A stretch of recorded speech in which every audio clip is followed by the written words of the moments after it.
Canada में खालिस्तानी आतंकी हरदीप सिंह निज्जर की हत्या को लेकर कनाडा पुलिस ने 3 आरोपियों को गिरफ्तार किया है। इस मामले में कनाडा लगातार भारत पर आरोप लगाता रहा है।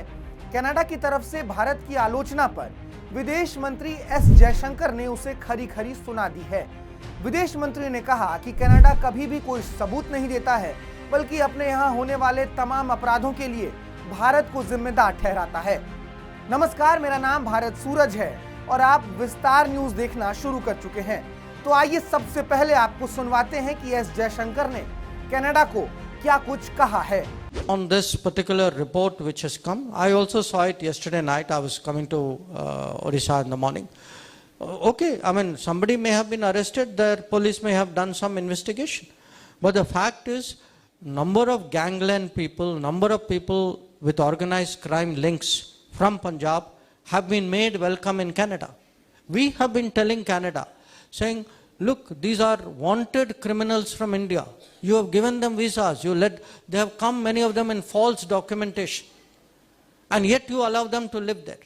If you decide to import for political purposes people with very dubious, actually very negative background, there will be issues. They have, in some cases, created problems in their own country as a result of their own policies.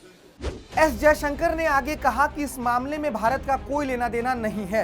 S Jaishankar ने यह भी कहा कि Canada बिना सबूतों के भारत पर गलत काम करने का आरोप लगाता रहता है।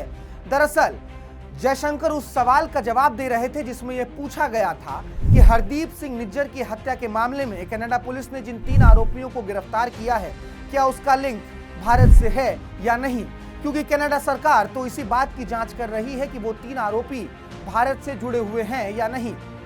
एस जयशंकर ने आगे कहा कि कनाडा ने हमें कभी भी कुछ भी सबूत नहीं दिया है जिससे कि इस मामले में भारत सरकार के शामिल होने की बात को साबित किया जा सके या फिर उसकी पुष्टि की जा सके। हमने कनाडाई सरकार से बार बार कहा है कि यदि आपके पास कुछ है तो कृपया हमें दे दीजिए, जबकि कनाडा सरकार बयानबाजी से आगे ही नहीं बढ़ पा रही है। गौरतलब है कि हरदीप सिंह निज्जर को साल 2020 में भारत की राष्ट्रीय जांच एजेंसी एनआईए ने आतंकवादी घोषित कर दिया था। निज्जर पिछले साल जून में ब्रिटिश कोलंबिया के सरे स्थित एक गुरुद्वारे के बाहर मारा गया था। इसके बाद से कनाडा लगातार भारत पर आरोप लगाता रहा है कि इस हत्या के पीछे भारत सरकार का हाथ है। विदेश मंत्री एस जयशंकर ने कहा कि मैंने देखा है 3 लोगों को गिरफ्तार किया गया है। वे स्पष्ट रूप से किसी प्रकार के गैंग पृष्ठभूमि वाले भारतीय हैं या नहीं, इस बात की हमें कोई जानकारी नहीं है। हम पुलिस की तरफ से अधिक चीजों की जानकारी दिए जाने का इंतजार कर रहे हैं, लेकिन आमतौर पर यदि आपके पास कोई राजनीतिक एजेंडा नहीं है, अगर मैं कहता हूं कि मुझे आप पर संदेह है तो मैं सबूत पेश करूंगा।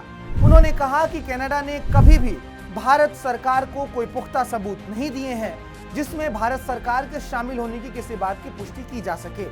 वास्तव में हमने कनाडा सरकार से बार बार कहा है कि यदि आपके पास कुछ है तो कृपया हमें दे दीजिए। विदेश मंत्री ने आगे कहा कि वैश्विक स्तर पर भारत की छवि अब पहले की तुलना में बहुत बेहतर है। कनाडा एक अपवाद है। उन्होंने कहा कि हमने देखा कि विभिन्न देशों के नेतृत्व भारत और उसके प्रधानमंत्री नरेंद्र मोदी की प्रशंसा करते हैं।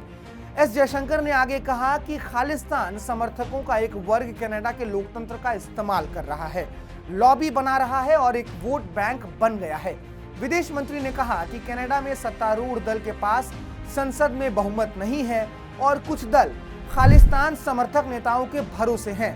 विदेश मंत्री ने आगे कहा कि हमने उनसे कई बार कहा है कि वे ऐसे लोगों को वीजा, मान्यता या राजनीतिक क्षेत्र में जगह नहीं दें जो उनके लिए, यानी कि कनाडा के लिए, हमारे लिए और हमारे संबंधों में समस्या पैदा करने वाले लोग हों। लेकिन कनाडा सरकार ने कुछ भी नहीं किया है। उन्होंने कहा कि भारत ने 25 लोगों के प्रत्यर्पण की मांग की, जिसमें से अधिकांश खालिस्तानी समर्थक हैं, लेकिन कनाडा ने इस पर कोई ध्यान नहीं दिया है। और अब निज्जर की हत्या के मामले में कनाडा सरकार भारत सरकार को कटघरे में खड़ा कर रहा है। आप विस्तार न्यूज देख रहे हैं, मैं हूं आपके साथ भारत सूरज।